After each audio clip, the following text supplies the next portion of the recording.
lots of others, and Scott and Howard have been incredible. And for energy, there's nobody like this man. And for the roads and highways, boy, you've done well, Sean. So we appreciate it, very much appreciate it. And if we could, well, let's see. We're starting a lot of executive orders, and some ambassadors have been approved, Yes, and we're going to start that process right now. We're honored to have Gretchen Whitmer from Michigan, great state of Michigan, and she's really done an excellent job, and a very good person. And we're working on the Selfridge, as you know, the air base. We're trying to get the air base open, keep it open. I think Gretchen, if you're there, and Matt Hall, the Speaker of the House of Michigan, and he's been fantastic as the Speaker. I appreciate it. We won the state, Matt, and We did. you helped me a lot. I did, and you made me speaker, so thank you, Mr. President. That's good too. And Gretchen, I think everybody knows. So we're working on that very hard, and I think we'll come home with a winner for Michigan. Okay? I just spoke with the Secretary of Defense. Sometimes we call him the Secretary of War. It used to be called the Secretary of War. They changed it when we became a little bit politically correct. But I think we're in great shape. We're going to be in great shape. So thank you very much for being here. Thank you very much, Matt. Congratulations. Great job. So we'll start with the first orders. And I think we have one for a man named Mike Huckabee. Does anyone know Mike Huckabee? Yes, sir. He's going to be a great ambassador to Israel. And they're thrilled to have him, that I can tell you. Go ahead. Yes, sir. So the Senate confirmed Governor Huckabee to be your next ambassador to Israel earlier today. That's his commission as ambassador.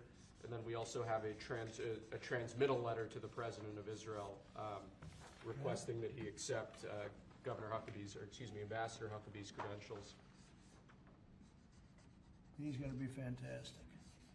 He's going to bring home the bacon. And Even though bacon isn't too big in Israel. That's just the third letter. I had to clear that up. Well said. Okay. Thank you, sir. Congratulations to Mike. To Mike Huckabee. Next, sir, this is a big one. As you've consistently identified, restoring our maritime dominance as a nation is very important. From shipbuilding to having a merchant marine that's capable of supporting American military efforts, really up and down the line, restoring maritime dominance has been a priority of this administration. This executive order, which was prepared primarily by your National Security Council staff and National Security Advisor Waltz, has a number of very significant policy steps, all aimed at restoring American maritime dominance and ensuring that we have the shipbuilding capacity and ability to compete globally, both militarily and in the civilian space as well. And that could be a good one for Michigan, too, because we're going to be spending a lot of money on shipbuilding. We're way, way, way behind. We used to build a ship a day, and now we don't do a ship a year practically, and we have the capacity to do it. So we'll talk to you about that. Okay, Matt? What do you think about that? That's a natural.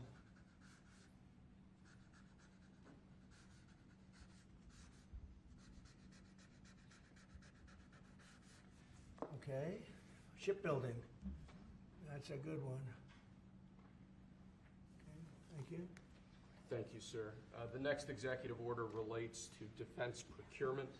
Our current defense procurement process has been criticized by many folks on both sides of the aisle as being too slow to adapt to new and changing technologies, not delivering the sorts of weapons and systems that our warfighters need in order to compete on the battlefields of the future. So with this executive order, we're going to be modernizing the procurement structure that the Department of Defense uses to allow it to more quickly adapt to changing circumstances around the world. And we're also going to be launching a review of existing procurement programs to ensure that we're getting value for the money and to ensure that we're getting the best possible systems in the field. And which are currently horrible. I tell you, they're horrible. That process is ridiculous, what they do. They get the highest price and not even good-looking equipment, and we're changing it. We're going to change it to the best. So this is very, very important.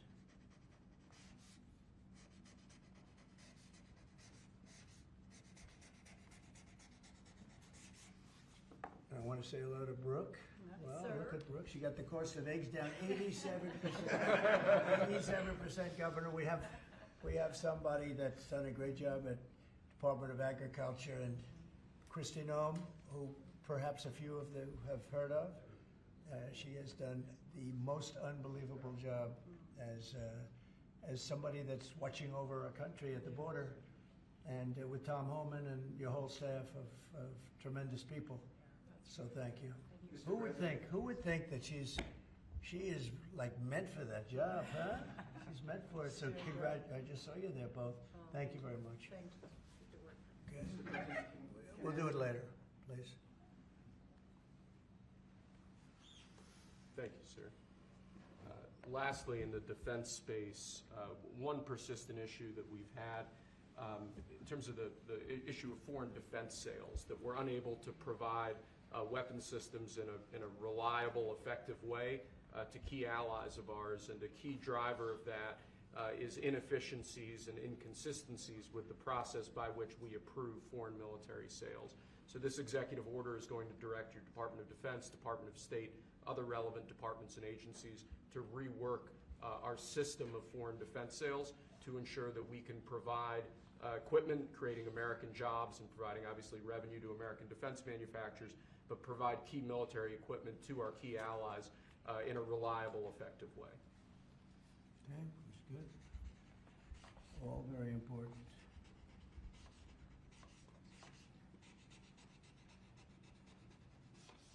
Okay?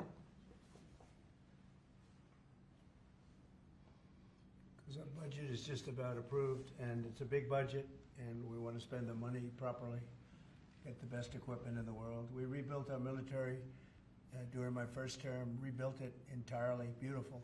And then some was given away to Afghanistan so stupidly, the most embarrassing day in the history of our country, I think. But it's still, we have to fix it up a little bit, and that's what we're going to do. We're going to do a good job of it too. Thank you. Next up, sir, we have a series of executive orders and a memorandum all relating to deregulation, which has obviously been a major priority of your administration. The first of these is an executive order. The Biden administration launched what you've called a war on showers. They had certain regulations that basically killed the water pressure of showers and other water appliances. You can say it. Go ahead. What are the appliances? I mean, it's everything, sir. It's Sinks and toilets, dishwashers, toilets, sinks. But the shower heads are a There's huge no deal. water. You don't get water. It's ridiculous. So with this executive order, we're effectively going to be reversing that set of regulations to ensure that Americans have choice in the consumer market. If they want a low-flow shower head, they can buy one. If they want a real deal shower head, they should have the ability to get one. That's true. You buy a new house, you pay a lot of money, and the developers, you're not allowed to do anything more. They put restrictors on. They used to have a restrictor where you could take it out, but now they weld it in. And you take a shower or wash your hands, whatever you do, including dishwashers where no water comes out. But you wash your hands, and in my case, I like to take a nice shower to take care of my beautiful hair. And I have to stand under the shower for 15 minutes till it gets wet. It comes out drip, drip, drip. It's ridiculous. And what you do is you end up washing your hands 5 times longer. So it's the same water. And we're going to open it up so that people can live, and we're going to hopefully have Congress approve it so it's memorialized. We're going to try and get all of these things, including straws, a little thing like straws. We did straws a month ago, where the paper straws were melting. They were dissolving. They weren't working well. And we went back to the plastic straws. We're going to get Congress to memorialize just about everything we've done here, because most of it's common sense. But the water is horrible. When you go into anytime you see a new faucet, you know it's going to be a long wash of the hands.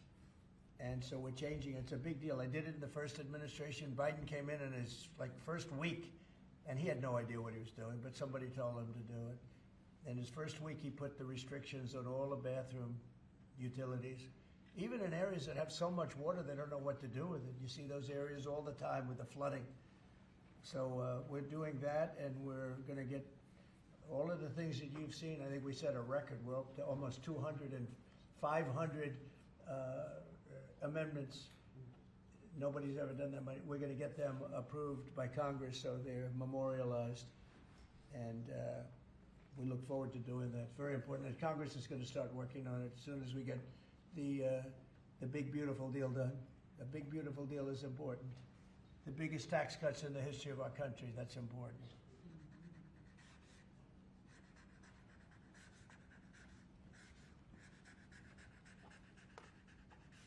Okay.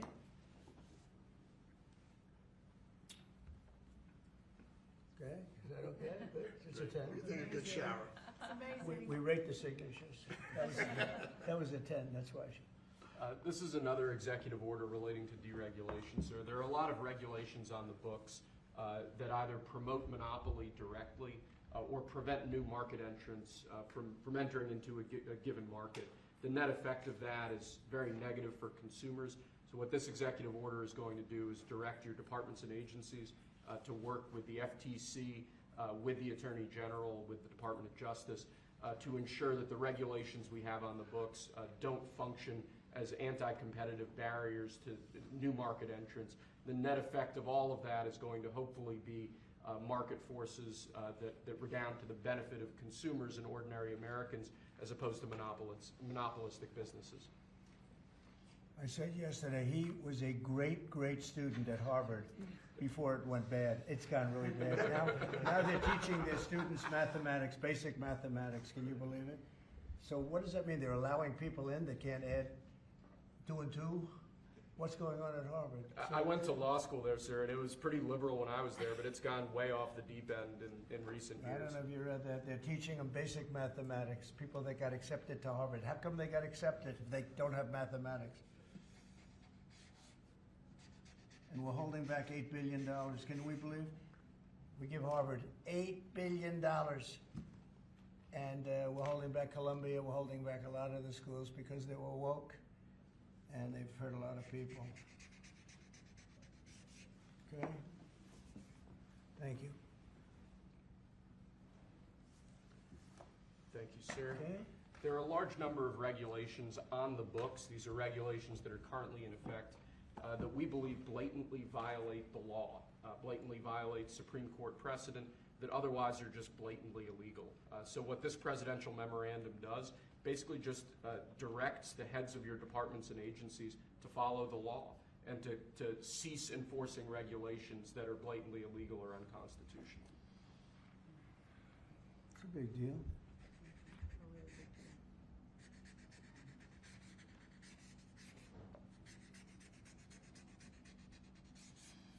It's really very important that we get these memorialized Yes, sir. in Congress.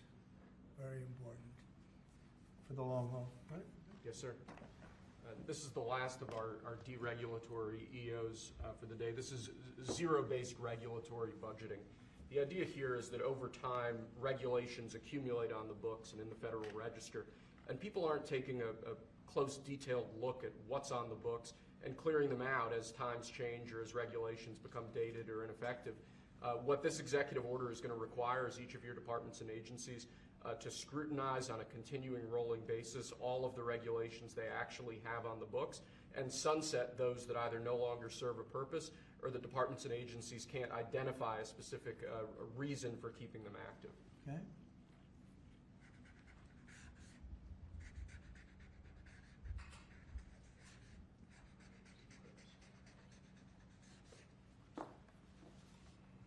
Okay.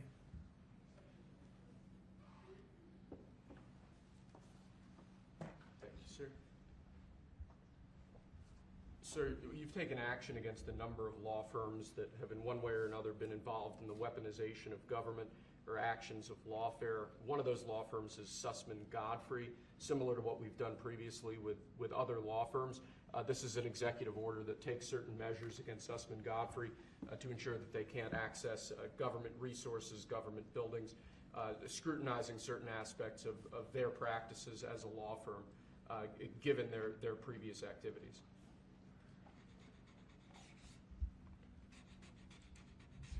And we signed with many law firms, the ones that we thought were inappropriate, and they've all agreed to pay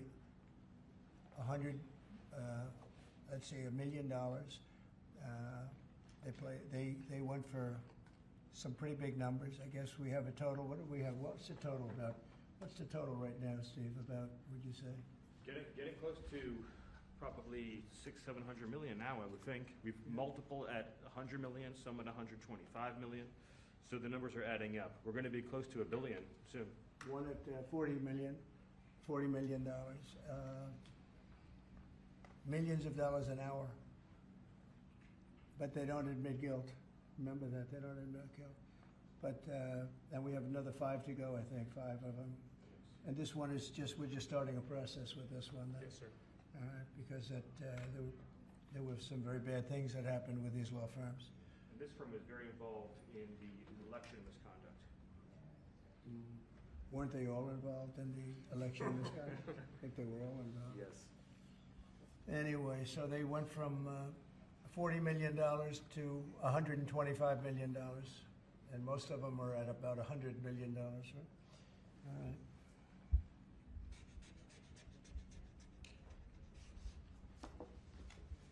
Thank you. Thank you, sir. The next presidential memorandum we have for you relates to Miles Taylor. You may recall that Miles Taylor served in the Department of Homeland Security during your previous administration. In his capacity with the Department of Homeland Security, he leaked classified information. He wrote a book under the pseudonym Anonymous, making outrageous claims both about your administration and about others in it. What this presidential memorandum is going to do, one, it's going to strip any active clearance that he has in light of his past activities involving classified information. It's also going to order the Department of Justice to investigate his activities to see what else might come up in that context, given his egregious behavior during your previous administration. And I had no idea who this guy was. I had no idea. I saw him on CNN, or one of them, I guess CNN, a lot. He'd be on all the time saying that the president is the president. I had no idea. It's like, you know, in this office you have a lot of young people, and they're here. I'll see him for 2 minutes, and I assume he was in the office, but I barely remember him. It was somebody that went out and wrote a book and said all sorts of terrible things that were all lies, and it was like he was this gentleman or that gentleman, like I dealt with him all the time. I had no idea who this guy. I said, who the hell is Miles Taylor? And he made a living on going on CNN talking about the president. And I think what he did, he wrote a book, Anonymous, said all sorts of lies, bad things. And I think it's like a traitor.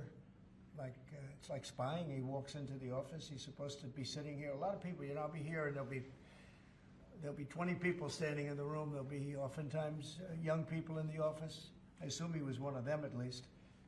But I didn't know anything about him. And he wrote a book, Anonymous, and I always thought it was terrible. And now we have a chance to find out whether or not it was terrible.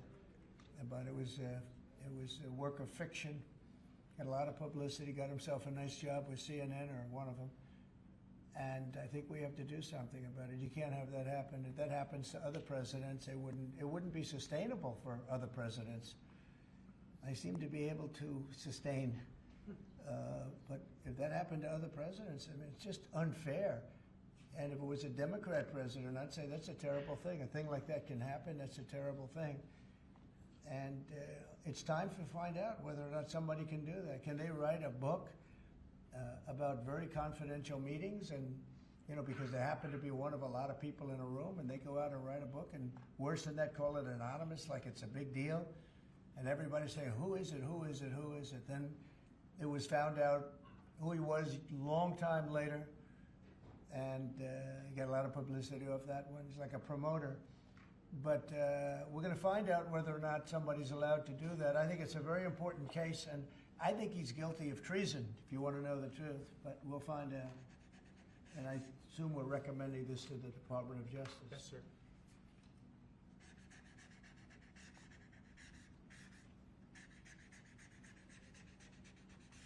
Okay, good. Terrible guy. Similarly, sir, Christopher Krebs, the former head of CISA. This is a man who weaponized his position against free speech in the election context, in the context of COVID-19. This is it's a similar presidential memorandum to the one you just signed. It addresses his access to government, existing clearances he might have, and further instructs your Department of Justice, other aspects of your government, to investigate some of the malign acts that he participated in while he was still head of CISA. This is another one. I don't know that I met him. I'm sure I met him, but I didn't know him. And he came out right after the election, which was a rigged election, a badly rigged election. We did phenomenally in that election. Look what happened to our country because of it. Open borders, millions of people coming into our country. Russia and Ukraine, that would have never happened. October 7th would have never happened. Afghanistan, the way that they withdrew with 13 dead, but so many killed, actually. I mean, so many killed outside of the 13 soldiers, hundreds of people killed. And maybe, I don't know, never mentioned, but I mentioned it, 42 or 43 people so badly injured, the legs, the arms, blown off, the face. And this is all because of an incompetent group of people that preceded us, and that would have never happened. And this guy Krebs was saying, oh, the election was great, it was great. Well, it's been proven that it was not only not great. When you look at all these lawyers and law firms that are signing, giving us hundreds of millions of dollars, it was proven by so many different ways in so many different forms, from the legislatures not approving to the 51 intelligence agents that worked from all of the different scamming operations. It was a very corrupt election. They used COVID to cheat. And we're going to find out about this guy too, because this guy's a wise guy. He said, we've been proved this is the most secure election in the history of our country. Now, this was a disaster. And frankly, we should go to paper ballots, same-day voting, voter ID, and one other thing, you should get a little certificate that says you're a citizen of our country. You get a citizen piece of paper that says you're a citizen before you can vote. But you want voter ID and you want paper ballots, and you really want same-day voting. If you don't have same-day voting, they decide to change the air conditioner. Oh, we're fixing the air conditioner. Let's move all these boxes. We'll bring them back in a few days, and then they don't bring back those boxes. We got to have safe elections. We have to have borders. Ideally, we have to have a free press, which we don't have. We don't have a free press. We have a very dishonest press.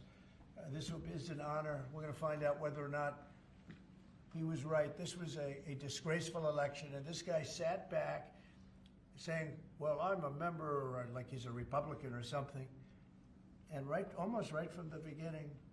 And he's tried to make the case that this election was a safe election. I think he said, this is the safest election we've ever had. And yet, every day you read in the papers about more and more fraud that's discovered. He's the fraud. He's a disgrace. So we'll find out whether or not it was a safe election. And if it wasn't, he's got a big price to pay. And he's a bad guy. There's another one. I have no idea who he is. Krebs. I have no idea who he is. I'm sure he was in the room at some point, just like you're all in the room, but I have no idea who he was. So thank you very much. Those last two are very important, I think, for the country. Thank you, sir. And lastly, we just have 3 proclamations. These are the sorts of things that most presidents use an auto pen for. You obviously don't like using the auto pen much, if at all. The first of these is National Former Prisoner of War Recognition Day. This is one that you did in each of, I believe, each of the previous years of your previous administration. Recognizes former prisoners of war. More generally, this proclamation is written to acknowledge the great steps you've made both in this administration and your previous administration on behalf of veterans, homeless veterans, others who have suffered in that way, and basically stating that it's a priority of your administration to ensure that veterans and homeless veterans are cared for properly. Good. And you know what, they ought to find out who was using that auto pen, because whoever that person was, he or she was like the President of the United States, and I'm against auto pens. I think auto pens are not a good thing, especially when you're talking about documents like we're signing today. If he can't sign, then he can't be president. It's pretty simple. Let's see whether or not he could sign. But I think that should be tested. I really think that should be tested. It's another one. And you may think about it, because how can a man that, did he really know that when they gave all false information on the council, I mean, the whole unselect committee of political lunatics, they destroyed all the information. You can't get any information. They went for like a year and a half, almost 2 years, screaming and ranting and raving. Democrats plus two worse than Democrats. You had Liz Cheney, and crying Adam Kinzinger. Crying Adam. Every time I looked at him, he was crying. The guy was a crier. But you can't do that. You just can't do that.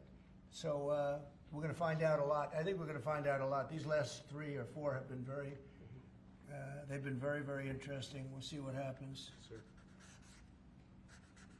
But I don't think a president should be allowed to use an auto pen when they're signing very, important legislation. I think a president should sign it, not use an auto pen. And we're going to find out whether or not he knew what the hell he was doing. I'm sure at this point he'll say, I signed it. They'll tell him what to say. But to give pardons to people that destroyed all the information. If you destroyed information on a civil case, just a civil case, not a criminal case, a civil case, they put you in jail for that. And they found out that Pelosi was the one that was in charge of the security of the Capitol, and she knew all about it, and she admitted her guilt to her daughter, who was a movie documentary person. I'm sure her daughter's not too happy about that. I'm sure Crazy Nancy's not too happy. But we found out all the things, everything. And we go for the information. Sir, we've destroyed all of that information. If I haven't destroyed it, I wouldn't be sitting here right now. I guarantee you that. I'd be sitting someplace else. So I think it's something that we should really look at, because that's so important. The whole concept of an auto pen, because whoever's, auto pens are run by somebody. Whoever ran the auto pen was president of the United States. And I would be willing to bet that Biden didn't know, probably didn't know anything about any of it. Very dangerous, very dangerous. So you're going to check that out, right? Yes, please? sir. We're working on it right now, sir. This is just another proclamation, sir, declaring National Crime Victims' Rights Week. You've obviously made it a major priority of your administration to track down and at times deport criminals who have committed violence on our streets, who have victimized so many people. This is an annual proclamation that hopefully gets Americans to remember that when crimes occur, there are real victims, there are real people who are affected, and there are people who suffer as a result. Okay, it's very important. Thank you.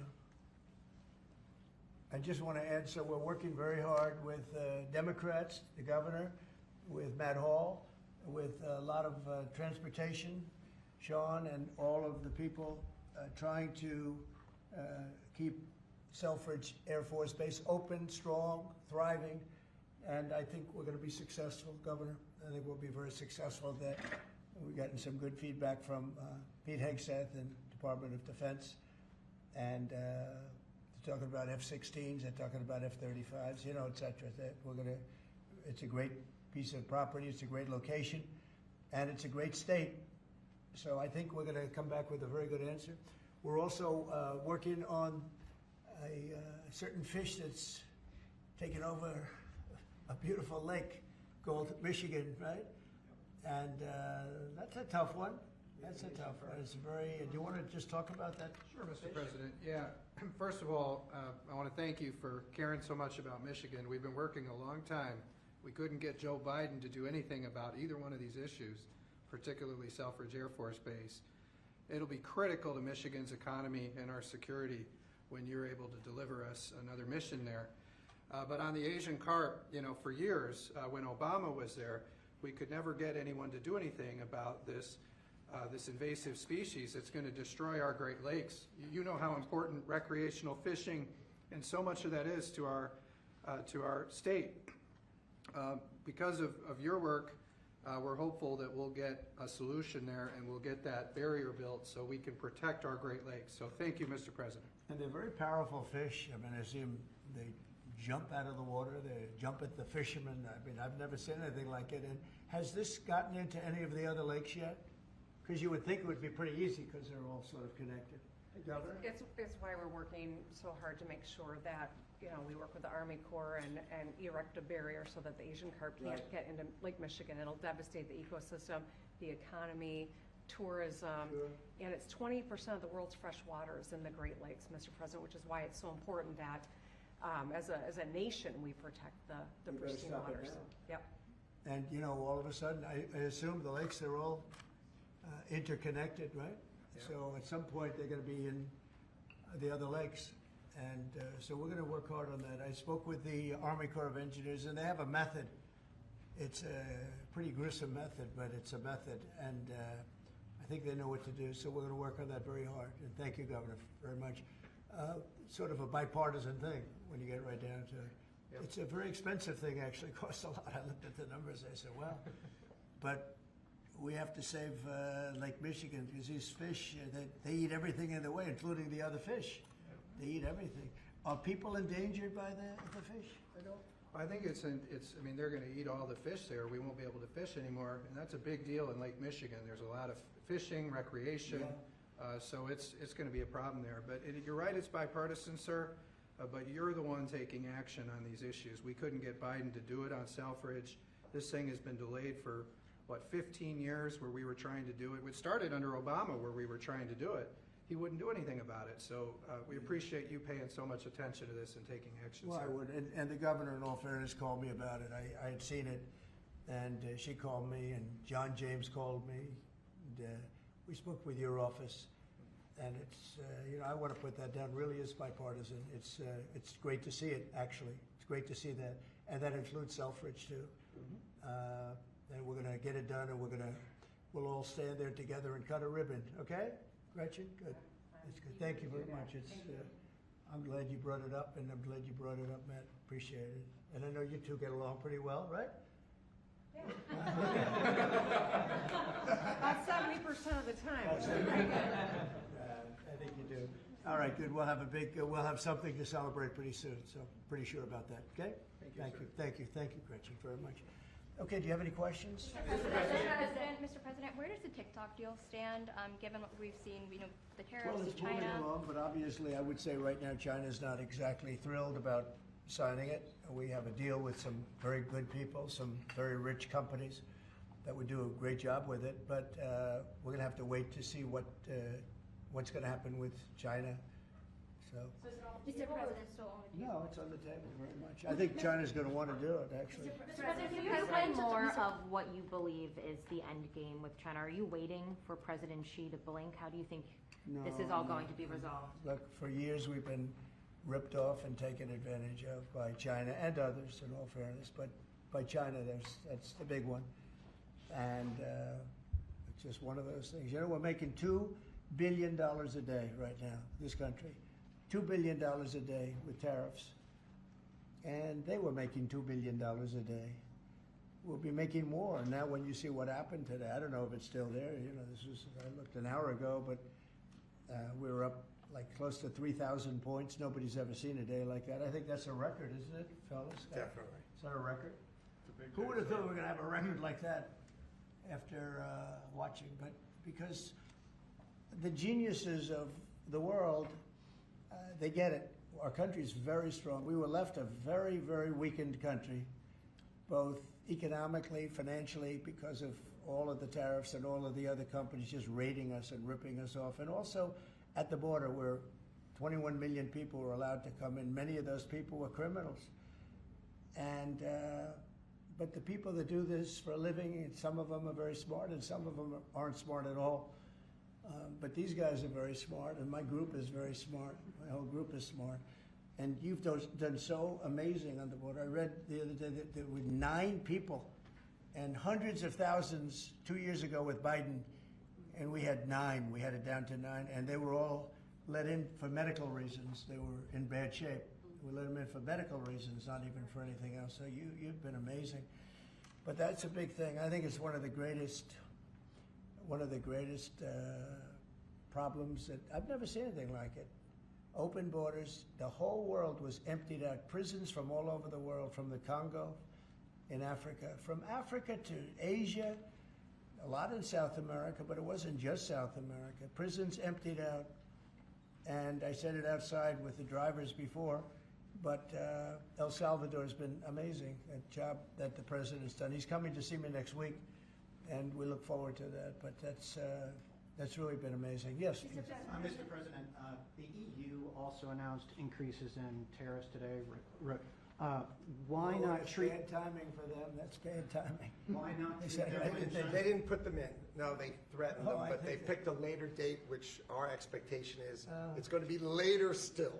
Okay, I'm glad that they held back. You, Mr. President, you said you were watching the market.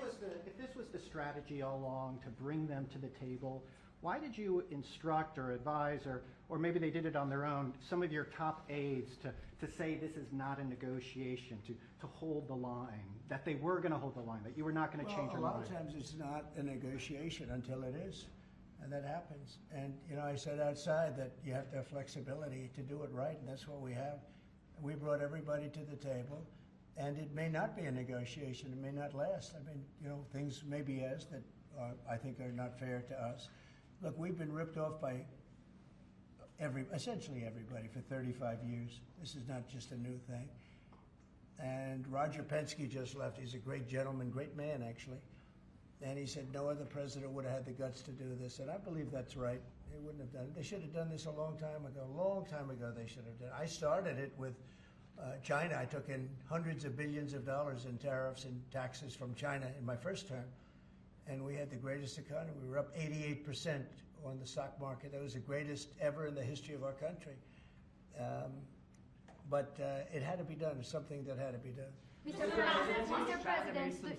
Mr. President, thank you so much. Which countries will be negotiating first? Do you have any criteria? Because, for example, Brazil and the UK, they do not have deficits with the US. They have a surplus. They do not have a surplus. They have deficits with the US. So what is the criteria? And also, would you consider talking or meeting with Xi Jinping?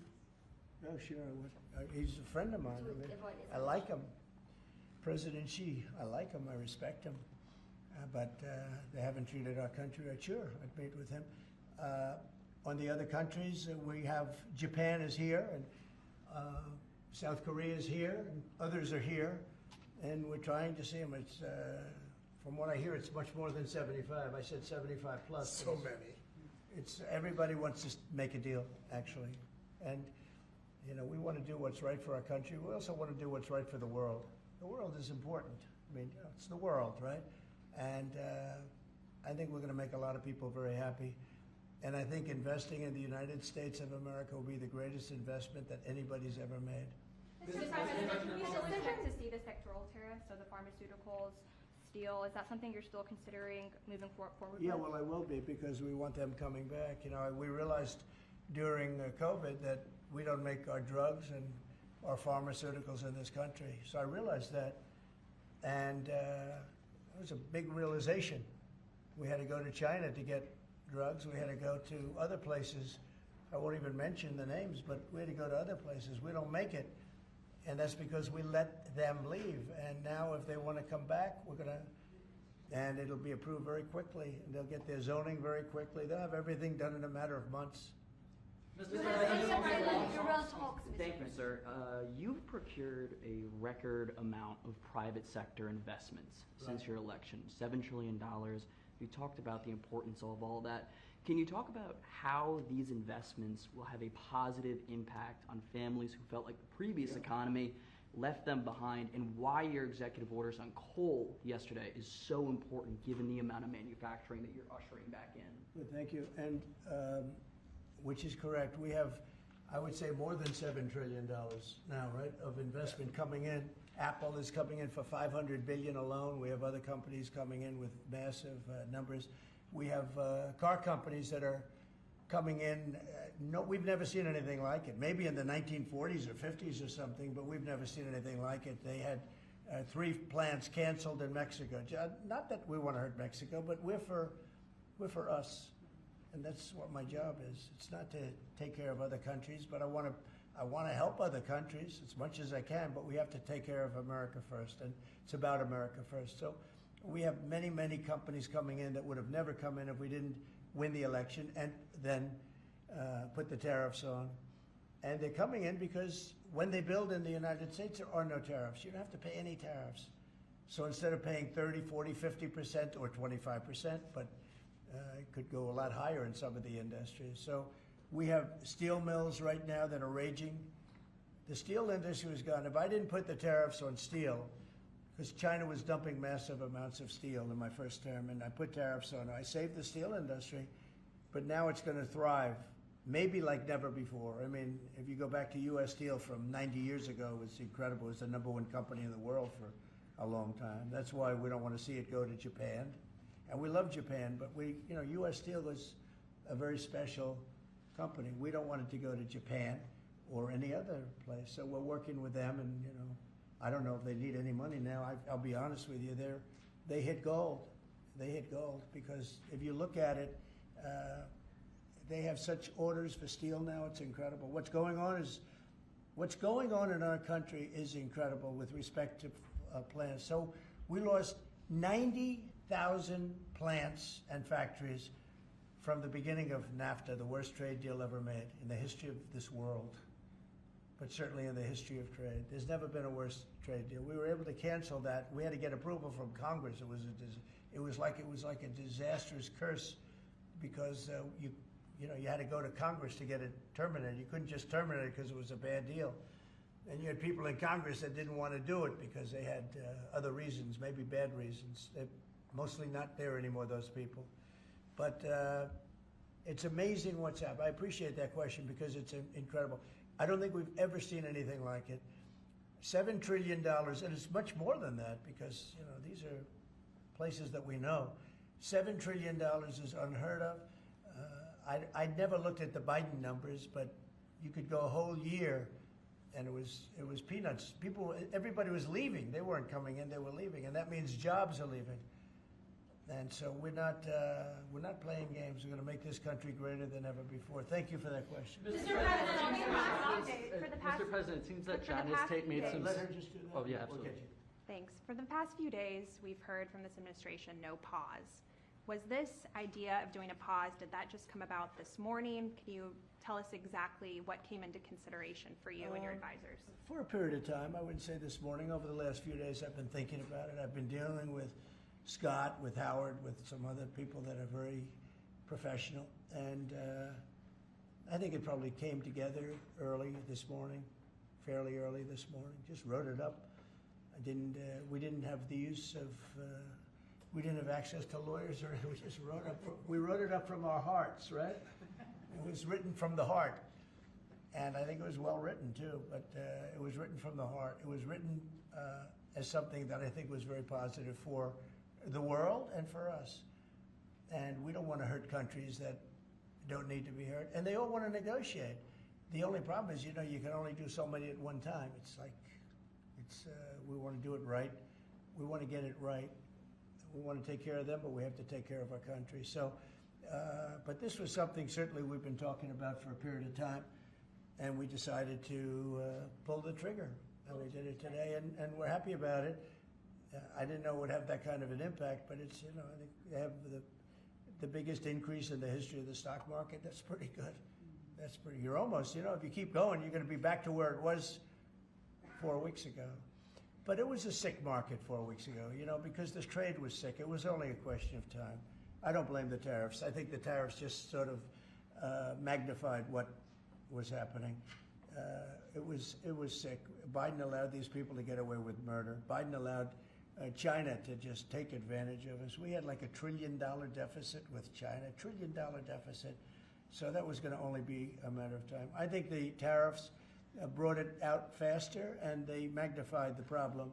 But I think this was a problem that existed far beyond tariffs. This was a systemic problem, and we're going to cure that problem. And maybe to a large extent we have, because we've revealed it, and we've revealed it very strongly. Yes, sir, please. Thank you, Mr. President. So it seems China's made some serious missteps here in these negotiations, and Secretary Bessent said earlier you may have goaded them into a tough position here. I'm wondering, are you in a way putting together a coalition against China in terms of trade here? No. Well, China, look, they're very capable, and I don't blame China for what happened. I blame the people sitting right at this desk, right behind this desk, or another desk. You get your choice of 7. I happen to pick the Resolute.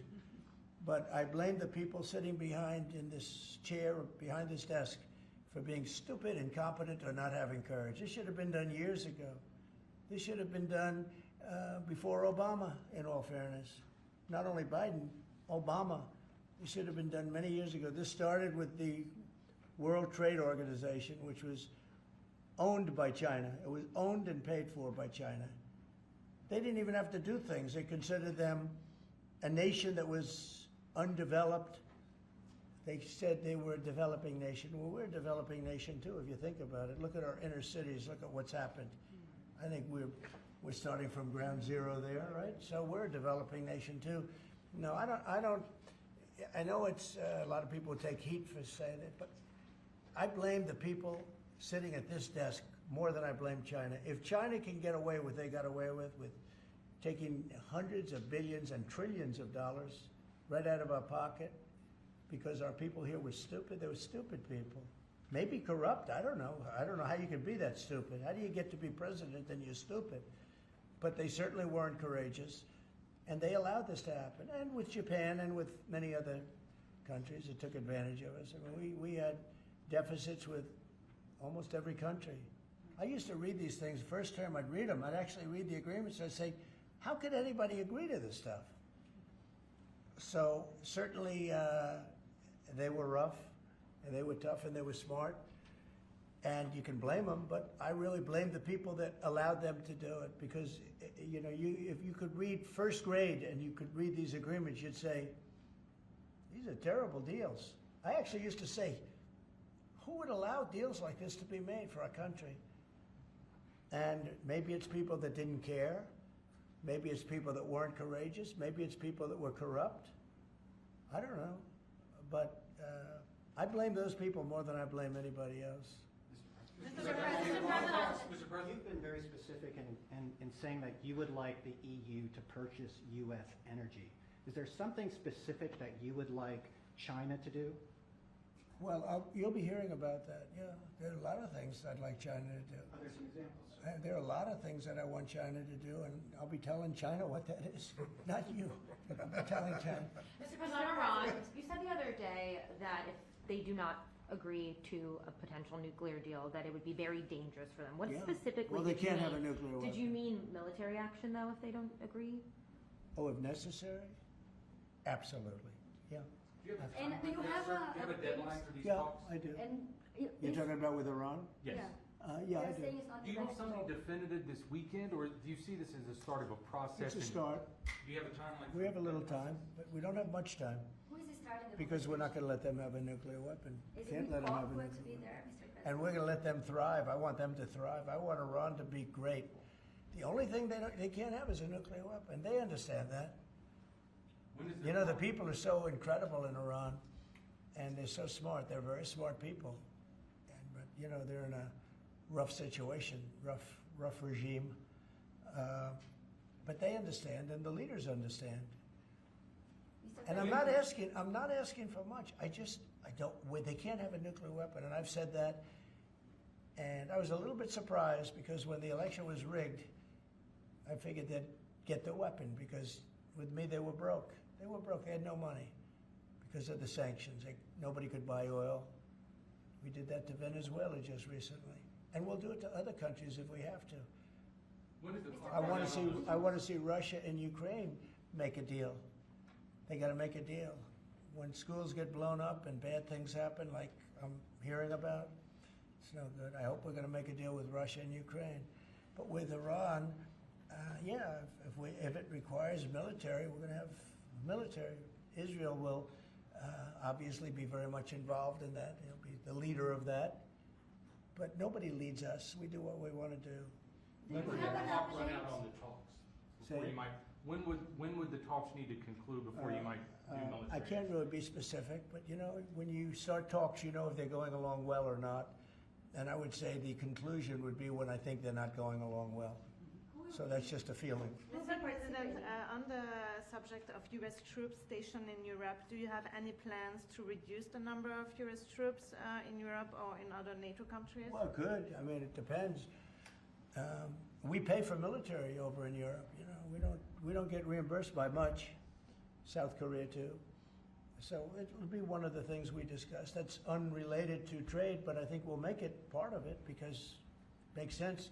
Be nice to wrap it all up in one package for each country. You know, it's nice and clean, and we have plenty of law firms. These are great law firms that we signed with, the best.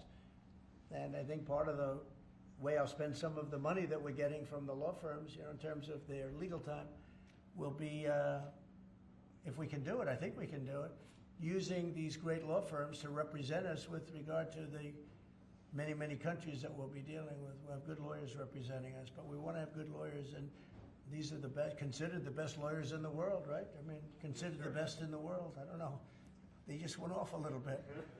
Mr. President, two questions. On Iran, do you have an update on who will be participating or conducting these conversations?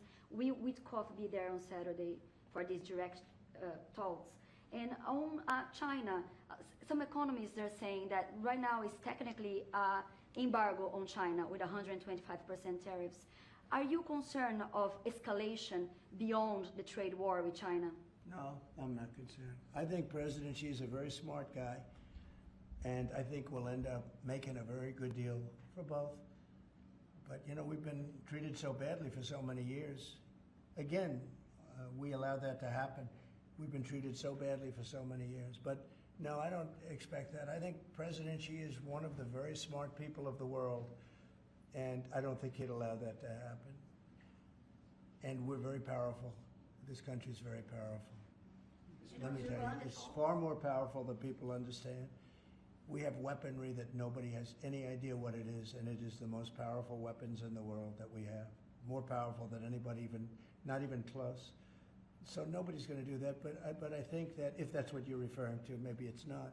But just in terms of basic escalation, which is what you said, no, I think that President Xi is a man who knows exactly what has to be done. He's a very smart man. He loves his country. I know that for a fact. I know him very well. And I think he's going to want to get to a deal. I think that's going to happen. We'll get a phone call at some point, and it'll be off to the races. It'll be a great thing for them. It'll be a great thing for us. It's going to be a great thing for the world and for humanity. Do you have plans to meet with Putin in Saudi Arabia? At some point, I will. At some point. We'll have to see. I mean, we have to get there right now. You know, we got to get there. In the meantime, they're losing 2,500 on average young people every single week. Think of that. 2,500 people a week. It's not even conceivable. We got to get there fast. Do you think Say a couple of more. Yes. Do you have to increase tariffs on China even more before they come to the table or give you a phone I call? can't imagine it. No, I can't imagine. I don't think so. I don't think I'll have to do it. I don't think we'll have to do it more. We calculated it very carefully. By the way, when you hear 100, a lot of people charge much more than that. Canada charges much more than that to our farmers, our dairy farmers. Many, many people charge much more than 100 or 125 in this case. But I don't, it's still a significant number. I don't see that again. On the investigations. Yeah, please. Yeah, Mr. President. So do you think some of your tariff critics would prefer, to see the United States go through turmoil than to actually see it succeed just because they are your policies? You mean just leave the tariffs the way they are now and just relax, right? Some people have said that. Look, again, we're making, it'll be soon, much more than $2 billion a day. That's not the worst thing that I've ever heard. So yeah, some people say that. But, we look at the other side too. I think as the United States, we have an obligation to look also at the other side. We want what's good for everyone. I mean, it's America first, but we also want to make sure there's a world that can live happily and all of that. And so, this is the way I look. No, but there are people that say, look, where we are now, I've been in worse positions in my life than making $2 billion a day plus, right? It's really plus. Thank you very much, everybody. Thank you, press. Thank you, press. Head it out. Thank you. Very much. Thanks, guys. Thank you. Thank you. The markets are what really changed your mind when it came to kind The of markets stop on right these now tariffs? are extremely good. Thank you. before that? Thank you. everybody. Thank you. Thank you, press. Thank you. Head it out. Thanks, guys.